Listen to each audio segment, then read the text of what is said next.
Assalamualaikum warahmatullahi wabarakatuh.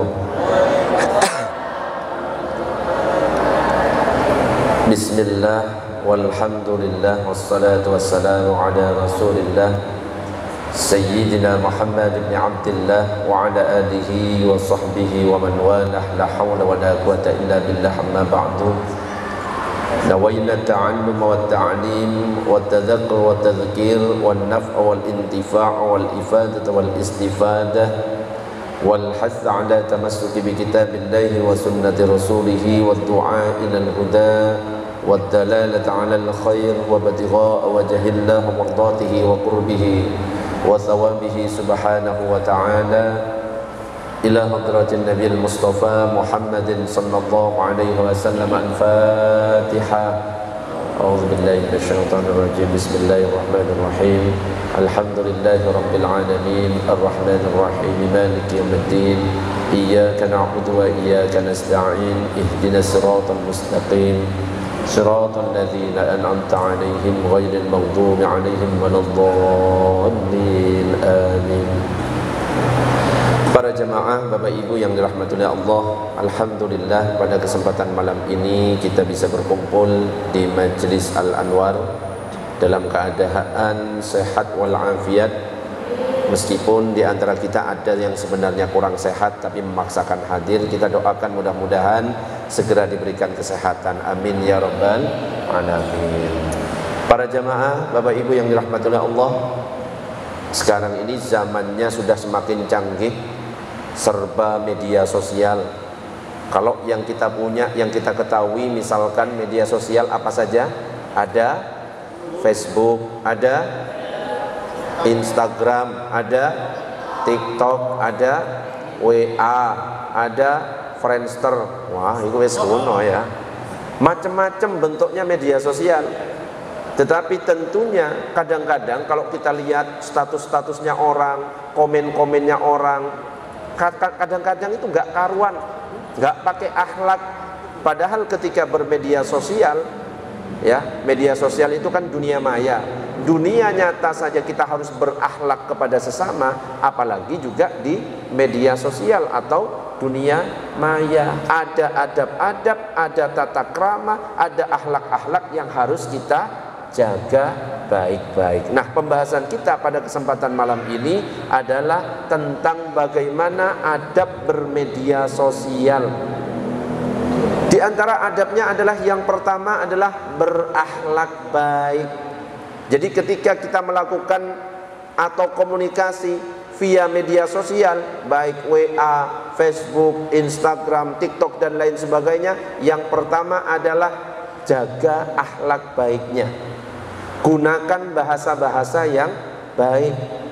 Banyak kadang-kadang menghujat sana, menghujat sini, seakan-akan dirinya nggak punya dosa. Itu nggak dibenarkan itu. Selama kata hujatan di dalam media sosial masih tertulis, belum terhapus, itu justru akan menjadi dosa baginya. Makanya kalau bisa, Bapak Ibu, kalau mau update status, boleh update status. Kalau bisa update statusnya jangan yang sedih-sedih. Kalau kita update status yang sedih, dilihat oleh orang yang gak suka dengan kita, seneng orang itu. Paham? Kalau bisa yang seneng-seneng, meskipun utang wakeh, cicilan wakeh, wes yang seneng-seneng aja. Biar orang yang gak suka dengan kita tambah panas. Makanya kalau ibu-ibu, bapak-bapak ngelihat update status saya seneng-seneng, bukan saya berarti pas seneng. Ya, bisa saja di belakang banting tulang nyari uang bayar utang. Cuma apa? Saya nggak pengen orang yang benci ke saya malah tambah bahagia karena ngelihat kesusahan saya. Faham semuanya? Allahumma shalli ala sayyidina Muhammad. Diikuti semuanya. Ma syai'un asqalu fi mizanil mu'mini yaumal qiyamati min khuluqin hasan wa inna Allaha la yabghadu al-fahisha al-badhi'a. Tidak ada sesuatu yang lebih berat dalam timbangan seorang mukmin di hari kiamat daripada akhlak yang baik. Sungguh Allah benci orang yang tidak bermoral dan yang berkata kotor. Jadi kalau ada orang yang misalkan menghujat kita, mencaci maki kita, melempar cacian kepada kita, jangan balas lemparan cacian orang itu dengan lemparan cacian juga.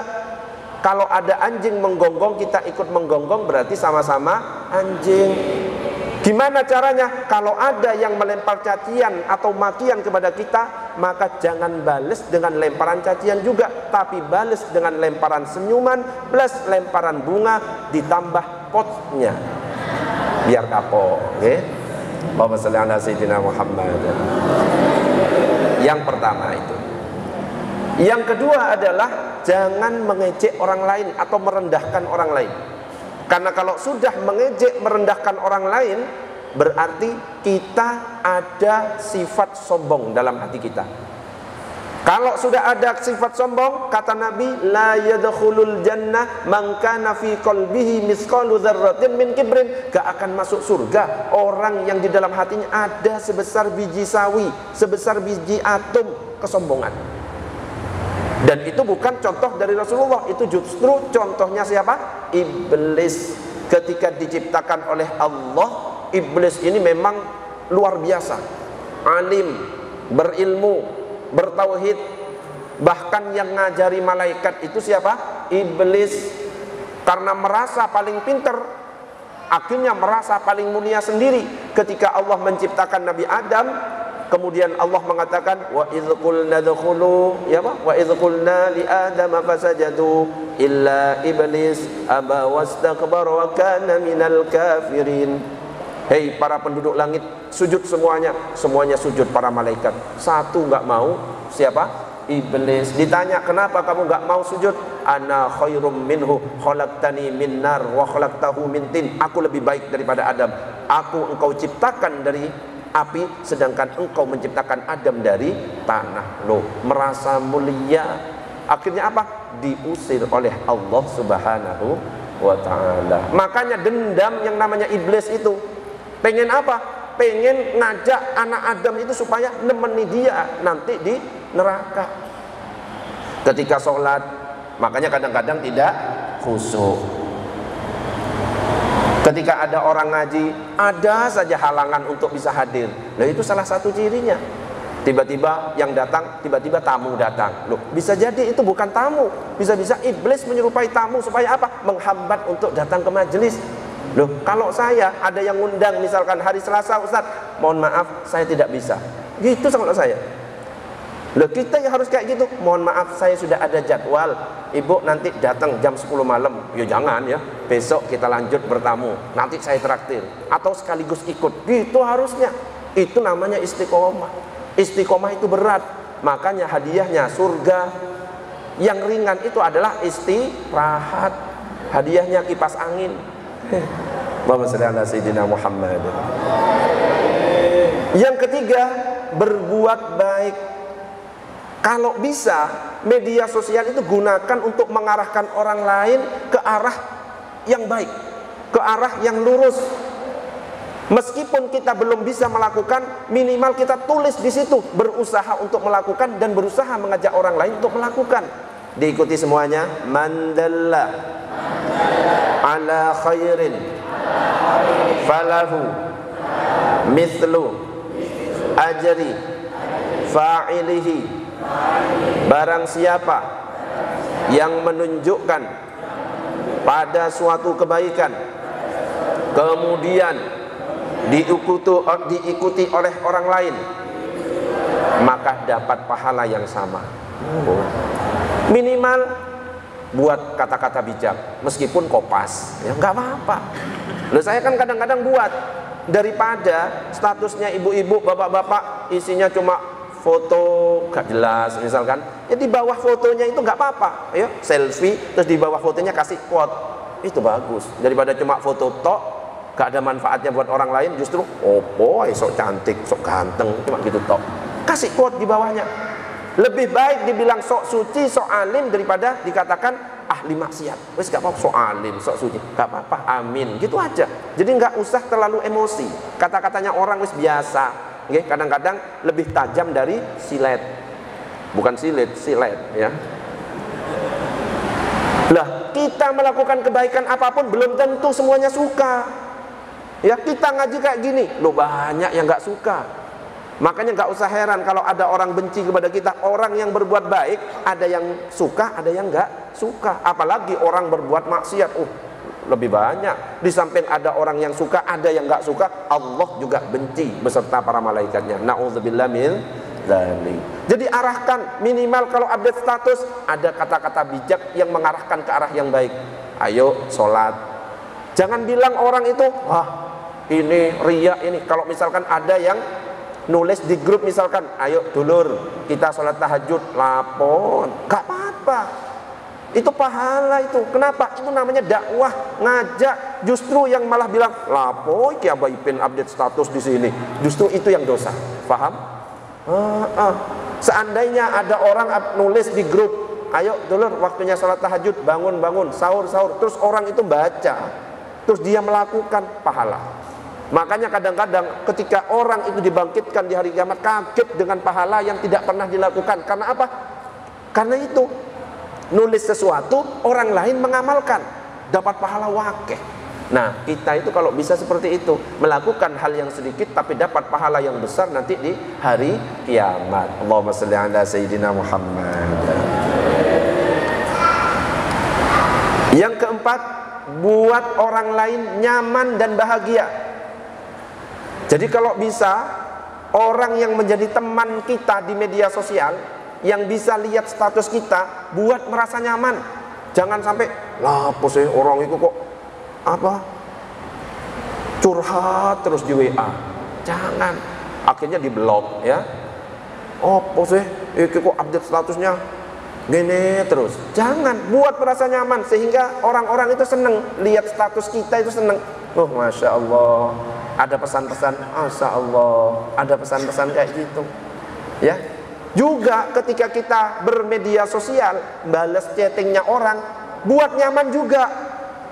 Jangan lupa ngaji, dijawab Y. Apa itu? Kalau ada orang yang WA kayak gitu ke saya, Y, gak tak balas lagi itu orang itu. Coba kalau ada ibu-ibu, bapak WA saya, pasti jawaban saya agak panjang. Nggih Bu, insya Allah mantap, pasti tak gitu kan. Bu Eko misalkan moto nasi kuning mantap, jangan lupa beli nasi kuning Bu Eko. Jadi buat nyaman orang itu di dalam media sosial. Ada yang WA, jangan lupa dia dibawa, nggih Bu matur nuwun sudah diingatkan, bagus. Kasih senyum belakangnya. Orang melihat senyuman itu, emot apa sih? Apa? Iya itu ya. Itu senang karena itu menunjukkan apa yang kita ucapkan. Masya Allah. Yang kita rasakan itu ditunjukkan lewat senyuman. Coba ibu-ibu kalau bapak-bapak WA saya pasti ada senyumannya. Supaya apa? Nyaman WA ke saya. Makanya akhirnya ada yang WA lama, akhirnya tak blokir. WA kok kelamaan. Ya cok lama-lama ya. Allahumma shalli ala sayyidina Muhammad. Ahabbun nasi ilallahi anfa'uhum linnas. Manusia yang paling dicintai oleh Allah adalah yang paling bermanfaat bagi manusia. Wa ahabbul a'mali ilallahi sururun tudkhiluhu ala muslimin. Pekerjaan yang paling dicintai Allah adalah menggembirakan seorang muslim. Allahumma shalli ala sayyidina Muhammad. Yang kelima adalah menghormati ketika berdebat. Ya, kadang-kadang di media sosial ada perdebatan, betul? Apalagi yang berdebat sama-sama nggak punya ilmu, itu akhirnya terjadi debat kusir. Boleh kita itu berdebat, tetapi ud'u ila sabili rabbika bil hikmah wal mau'izatil hasanah wajadilhum billati hiya ahsan. Kalau seandainya terjadi diskusi, berdebat atau berdiskusilah dengan cara yang baik. nggih matur nuwun, tapi mohon maaf saya agak berbeda pendapat. Oh nggih, sama-sama, saya hormati pendapat Anda hormati pendapat saya. Enak. Oh nggih, saya kunut, Anda tidak kunut, insya Allah sama-sama diterima oleh Allah. Yang penting sama-sama sholat subuh. Enak. Jadi kalau berdebat jangan sampai debat kusir, apalagi di grup umum, jangan debat, lanjutkan secara pribadi saja. Ya, jadi kalau saya misalkan tiba-tiba komen, mohon maaf jangan dilanjut, itu sudah parah berarti. Oke? Saya kan jarang komen, tapi saya mantau siapa ya yang WA. Saya mantau yang paling aktif, tak hitung. Oh, ini siapa ya? Bu Bibit komen 50 kali. Tak catat Ibu, ada catatannya di rumah, gak ngerti. Bu Gloria pertanyaan dalam 1 bulan 3 pertanyaan, tak catat catatannya, ada catatannya. Allahumma shalli ala sayyidina Muhammad. Yang keenam adalah cek fakta sebelum posting. Ini banyak kita nggak ngerti apakah berita itu benar, langsung dipost.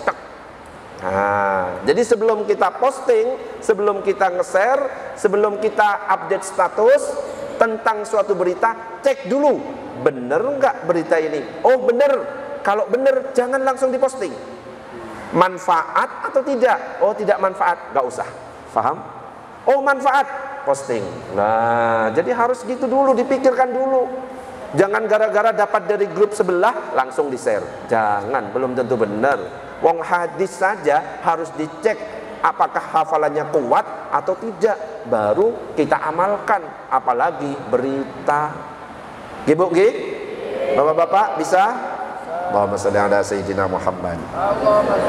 Yang ketujuh, hormati ahlinya. Nah ketika ada orang yang berdebat, yang A dan yang B, debat kusir nggak jelas, terus muncul penengah, hormati. Oh nggih matur nuwun, apalagi diingatkan, mungkin agak dikurangi, nggak usah debat, nanti ketemuan aja biar lebih adem, nanti sambil saya traktir sambil ngopi. Nah kan enak kan ya, di warkop dan lain sebagainya enak. Apalagi ada yang nengai, memang dia itu ustadz, ngasih dalil, ini bu yang bener, ini pak yang bener. Oh alah saya salah, terima kesalahannya, jangan malah ngeyel aja, jangan.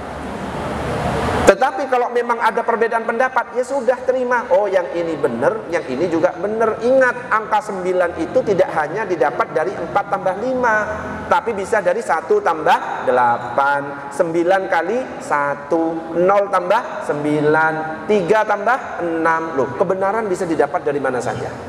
Makanya jangan mudah menyalahkan. Yang kedelapan adalah sebarkan hal yang positif. Jadi jangan sediakan ruang untuk hal-hal negatif di media sosial.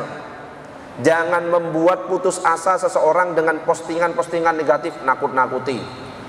Ya, apa contohnya nakut-nakuti ini? Hah? Kiamat akan terjadi tahun 2000 berapa kemarin itu? 2012. Ternyata ditungguin di kiamat. Ternyata yang ngeramal itu yang kiamat ya. Ada yang ramal, ada yang ramal itu, ya perempuan.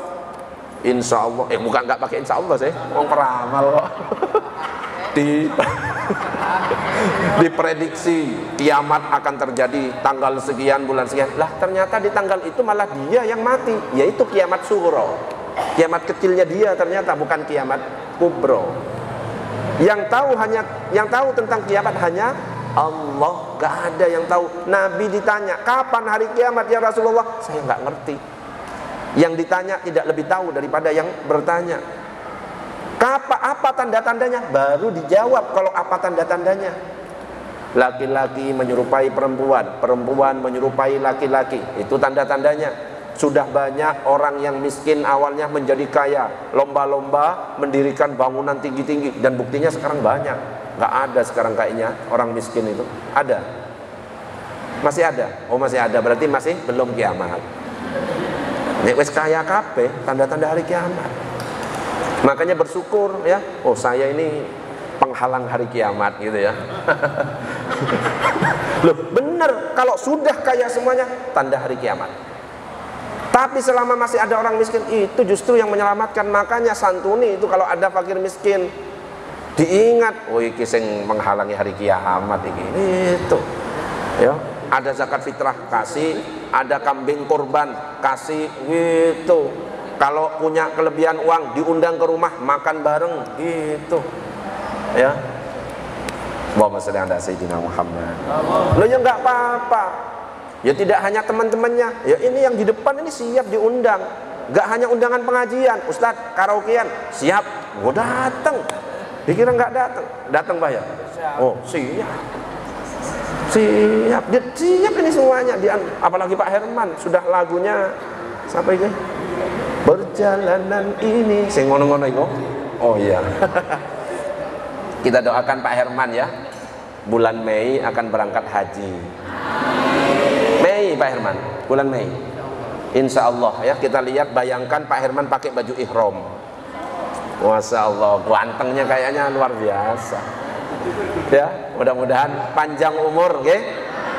Bisa menjalankan ibadah secara sempurna. Balik ke sini lagi sehat walafiat. Ubah namanya Haji Herman. Oh, nanti. Allahumma shalli ala sayyidina Muhammad. Yang lain insya Allah segera nyusul, amin ya rabbal. Kalau memang belum bisa nyusul, minimal kita melakukan ibadah yang mendapatkan pahala haji dan umroh. Contoh sholat sunnah isyraq. Kalau kita nggak bisa makan bakso, minimal makan mie rasa bakso. Nggak bisa makan gado-gado, minimal makan mie rasa gado-gado. Nggak bisa makan soto, minimal makan mie rasa gitu. Belum bisa berangkat haji dan umroh, minimal kita melakukan ibadah yang pahalanya haji dan umroh gitu. Allahumma shalli ala sayyidina Muhammad. Yang kesembilan, jaga kehormatan orang lain. Jangan sampai mencemarkan nama baik orang lain. Lo bisa hukum nanti kalau sampai dilaporkan hukum yang berjalan nanti. Yang ke-10 adalah membela orang yang dizalimi. Kalau ada orang yang dizalimi di medsos, terus kita ngerti yang sebenarnya seperti apa, minimal kita jawab meskipun nggak direkam, okay? Karena tulisan kita itu nanti akan jadi saksi nanti di hari kiamat. Yang ke-11, jangan biarkan siapapun dipermalukan, termasuk kita mempermalukan orang lain. Jangan terus merasa menang, kapok, jangan, bahaya kayak gitu. Itu al muslimu akhul muslim.